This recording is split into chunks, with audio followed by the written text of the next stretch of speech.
BNP জামায়াতের বাইরে NCP, গণ অধিকার পরিষদ ও এবি পার্টি সহ ৯টি দল নিয়ে তৃতীয় জোট করতে চূড়ান্ত আলোচনা চালিয়ে যাচ্ছে দলগুলো।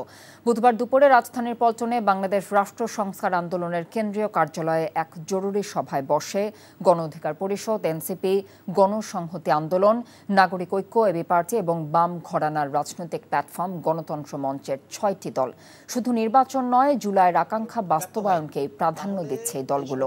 আলোচনায় উপস্থিত ছিলেন রাষ্ট্র সংস্কার আন্দোলনের সভাপতি অ্যাডভোকেট হাসনাত কাইয়ুম, এনসিপি সদস্য সচিব আখতার হোসেন, মুখ্য সমন্বয়ক নাসিরউদ্দিন পাটোয়ারি, গণ অধিকার পরিষদের সাধারণ সম্পাদক রাশেদ খান, বিপ্লবী ওয়ার্কার্স পার্টির সাধারণ সম্পাদক সাইফুল হক, গণসংহতি আন্দোলনের প্রধান সমন্বয়কারী জোনায়েদ সাকি সহ দলগুলোর প্রতিনিধিরা।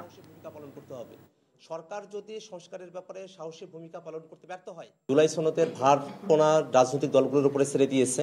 আমরা মনে করি যে এটা এই সরকারের কর্তব্য, যেহেতু তারা এই সংস্কারের ম্যান্ডেট নিয়েই ক্ষমতায় এসেছেন, তাদেরকে এই সংস্কার সম্পূর্ণ করতে হবে। পুরো বাংলাদেশে আপনারা দেখবেন মারামারি কাটাকাটি, এই যে রোড ব্লক, তারপরে হলো আগুন জ্বালাচ্ছে মনোনয়ন বাণিজ্য নিয়ে।